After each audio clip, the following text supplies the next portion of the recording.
Hey YouTubers, this is Jacques. Today I'm going to talk to you about the benefits of flash photography and how you should start.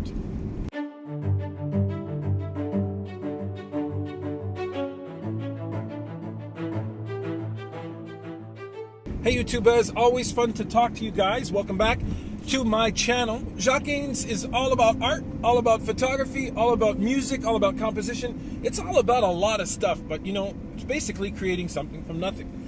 But today I wanted to talk to you about flash photography and how cool it can be. Now, I'm not going to get too much into the detail, but the first thing that most people have to realize when you do flash photography is that a flash gives you an abundance of light you would never get with even sunlight or anything like that. It's quite a bit of light, and it's the desirable light you want. I mean, flashes over the years have developed, and they've developed the best temperature so that the flash can do a great job and do what it needs to do.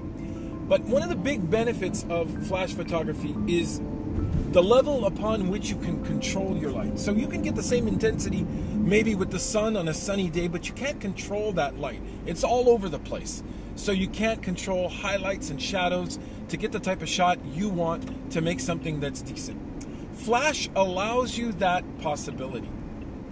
And it allows you the possibility to experiment a lot.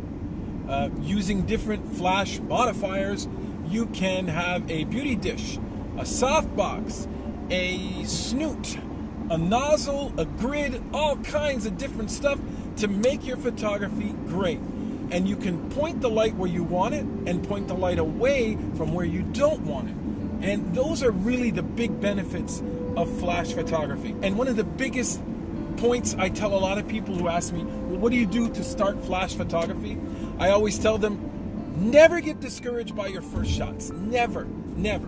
Your first shots will be really discouraging, and it's just a normal thing. It's a normal part of the process. But as you adjust and adjust, you'll see at one point your flash photography turns out to be something great. The second point I always tell them is, don't be afraid to not only work on your camera settings, but also work on your flash settings. So the speed at which the flash shoots, the intensity of the flash, will it be 1/2 flash, full flash, 1/8, 1/128, just getting a little lure of light there. It's all beneficial and all a lot of fun. Experiment with that stuff. And last but not least, experiment with the distance the flash is away from the subject. This can also give you some great intensity effects. You direct the flow of light to where you want it to go.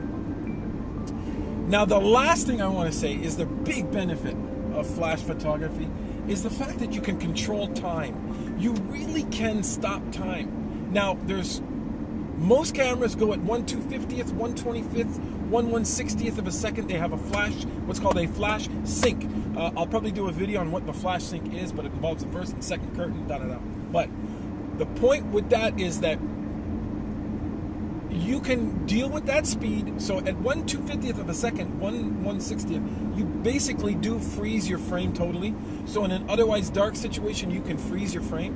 But also, do not forget that you have what's called high-speed sync flash options that exist, where you can literally go up to 1/2000th, 1/4000th of a second with a good flash and come up with some really crazy-ass stuff. Anyone who's into sport photography, who's into fashion outside where you want to kill the light of day, you can use that stuff to your advantage. Flash allows you the ability to take that most important thing in photography and play with it and control it. Light.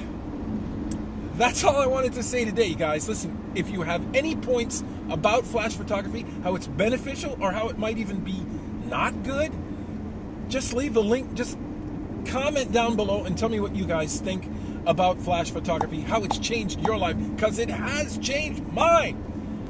So do not forget, everybody, keep on making something from nothing.